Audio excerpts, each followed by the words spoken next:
Good morning. This is Father Stephen Kelly from St. John's Church in Detroit. We're continuing our series of daily morning meditations, where we generally look at one or another lessons that are assigned for morning or evening prayer, what is known as the Daily Office Lectionary. And today, for Friday, I thought we'd go ahead and take a look at the lessons assigned from the Revelation to St. John the Divine. We're already up to chapter 15. And we talked a little bit about all the churches and the different prophecies about what the churches are doing in those different towns and how the angel would be visiting them. Now we are actually getting into the end time prophecies. So chapter 15. And I saw another sign in heaven, great and marvelous, 7 angels having the 7 last plagues, for in them is filled up the wrath of God.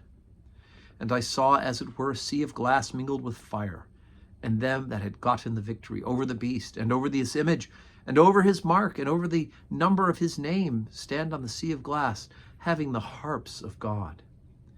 And they sing the song of Moses, the servant of God, and the song of the Lamb, saying, Great and marvelous are thy works, Lord God Almighty. Just and true are thy ways, thou King of saints. Who shall not fear thee, O Lord, and glorify thy name? For thou only art holy, for all nations shall come and worship before thee, for thy judgments are made manifest. And after that I looked, and behold, the temple of the tabernacle of the testimony in heaven was opened. And the 7 angels came out of the temple, having the 7 plagues, clothed in pure and white linen, and having their breasts girded with golden girdles. And one of the 4 beasts gave unto the 7 angels 7 golden vials full of the wrath of God, who liveth forever and ever. And the temple was filled with smoke from the glory of God and from his power. And no man was able to enter into the temple till the 7 plagues of the 7 angels were fulfilled. Okay, now remember, 7's a biblical number, right?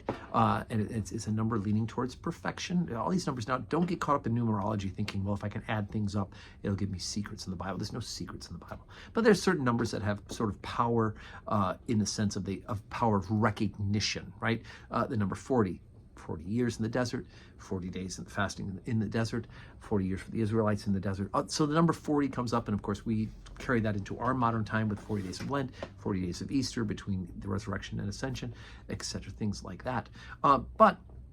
So the number 7 comes up, and we start thinking about plagues.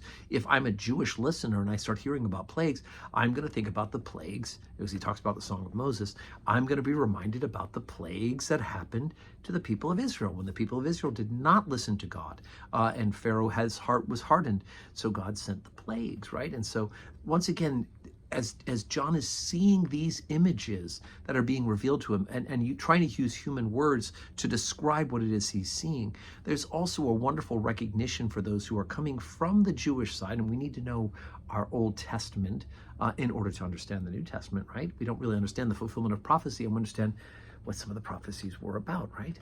And so we can know that Jesus Christ is Messiah if we know how Israel was waiting for a Messiah.